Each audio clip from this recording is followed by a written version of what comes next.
do we have a special one today. Ladies and gentlemen, welcome back to the Visual Verse. My name is Leonde Joseph and I am your host. Today, as I said, we have one of my all-time favorite movies. Scratch that. My all-time favorite movie, Marvel Avengers Infinity War. Now, let me tell you, before I even get into all my breakdown and my analysis and all that extra stuff, man, when this movie came out, it had me struck. If you have not seen it by now, there's something wrong with you. So I'm assuming you have, and let's continue expeditiously. Let's get right to it.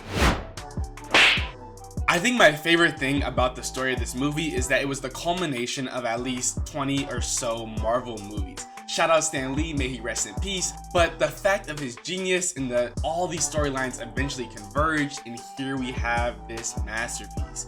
My favorite movies previously were when any of the superheroes would team up, such as the Avengers and Avengers Civil War and all that fun, right? So imagine we have every single storyline, every single movie, and at this point I've been following along diligently. I was on tap. I was there. I think I saw the movie within the first couple of days of release. Right off the bat, the story starts on a 10, where we see one of the strongest characters, if not the strongest, get his butt smacked, Thor, by our antagonist Thanos. Now, we had been introduced to Thanos in the post-credit scenes in previous movies, but to see that man in all of his glory, and then when he cooked the Hulk, you can't tell me you weren't sitting there like, how are they gonna beat him? He did that with what, 1, 2 stones, and he got cooked, and he's going for 6? Like, come on now, MJ in this. Anyways, so yes, started off on a high note right away, got me hyped. Like, okay, this is how they doing it. They're not afraid. Killed off Heimdall, the brother, Idris Elba.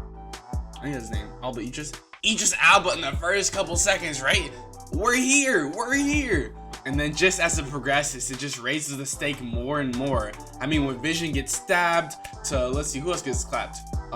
Vision gets clapped again, but you know, that's towards the end. But honestly, oh my goodness, the story was perfect. And I feel like one of my favorite parts about it was that although this was 20 or so storylines converging, they didn't force it all so that all the characters were in the same spot, which obviously would not have made the movie good, but they did it in such a beautiful way. They had a couple of different subplots. Everyone was on their own side adventures, and you're like, how does this relate to each other? But then when the Guardians of the Galaxy meet Iron Man, Spider-Man, and Doctor Strange, you're like, whoa! And they start to converge and things start to happen, like, they start to intertwine. Like, hold on now, they're cooking.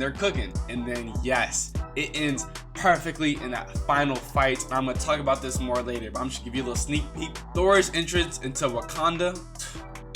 Whoever designed that scene, whoever wrote that, I hope they got a couple bonuses all at once, because that was easily my favorite part of the whole movie. Just when Thor comes with Stormbreaker, when he comes with Stormbreaker and like the lightning's like shocking off of it, he's unconscious and then he just wakes up and then they come down. Oh, pause. You see what I'm saying? This movie gets me hyped, baby.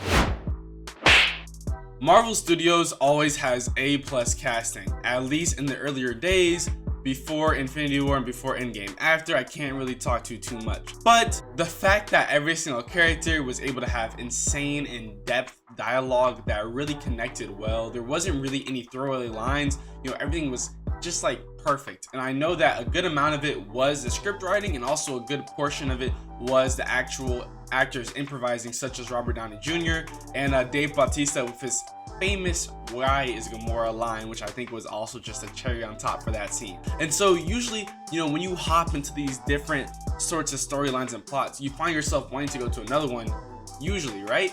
But no, in this movie, each storyline really could carry itself because the actors were so well and perfectly balanced. I felt that all of the stories, like, you know, I can't wait to get back to this one, but I'm enjoying this one I'm in right now. And I felt like that was another A+ where they just hit the mark and got it every time. And it's like, when you have so many A-listers, it's hard to screw it up. It really is hard to screw it up.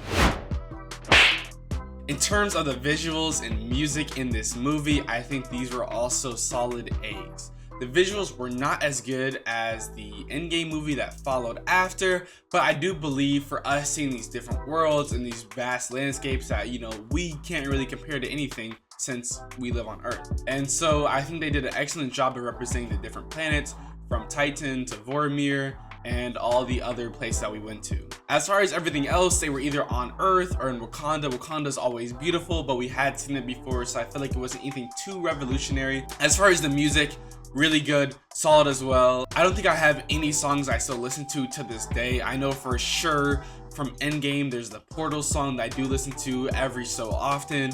So I think that it was nothing bad again, but you know, definitely good quality, something that we were used to with Marvel at that time.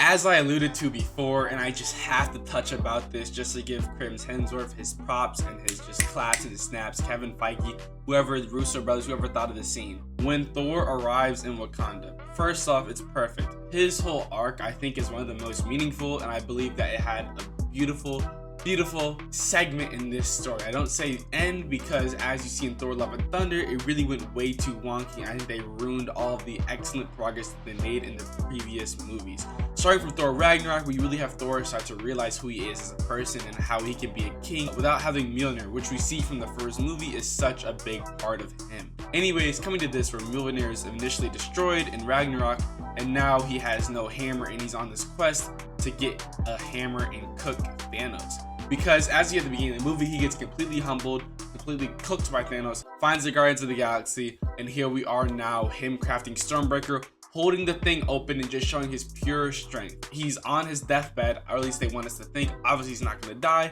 but it just adds to the climax of the scene. Brother starts twitching when the hammer, and we see lightning pop up. They cut away, we see the Avengers in Wakanda getting absolutely smacked. And yet, we see a big boom, lightning coming, lightning, and the rainbow, since it's the Bifrost. I think it's really cool how they mentioned earlier the dwarf's name, I forget the dude's name, but he mentioned this hammer in theory could summon the Bifrost, which is kind of like an Easter egg because that is exactly what Thor does. And I love how they have Thor go to Wakanda instead of going to Titan, because I think that would have messed up the story a little bit. And maybe, I don't know the exact reasoning, but we can just theorize, he could sense that the Avengers there needed his help more. He arrives, his hammer comes out before you can even see him. That's the craziest part. It's just swinging around, lightning. Bro comes in, pause, with Groot, raccoon on his shoulder, gets the hammer back. He's like, ching. I know I'm showing the scene right now, so I don't know why I'm explaining the whole thing. But just to me, it was just brilliant, amazing, easily one of my favorite Marvel scenes, period. My favorite superhero entrance, period. It was just exquisite how amazing it was. In the theater, you're like, oh my god, they're coming back, they can win this, Thor's here. And then he just starts going crazy. Bring me Thanos, come on, who thought of that? Like, this is a really nerdy thing, but I literally would watch like compilations of the audience reacting to his entrance because it just got me hyped. Like, you know, I want people to react like that to me one day. I mean, not for a movie or something, but you know, it could be. All in all, as I have laid out brilliantly for you guys, Infinity War is such an amazing movie. It is honestly 11 out of 10, 100 out of 10, a million out of 10.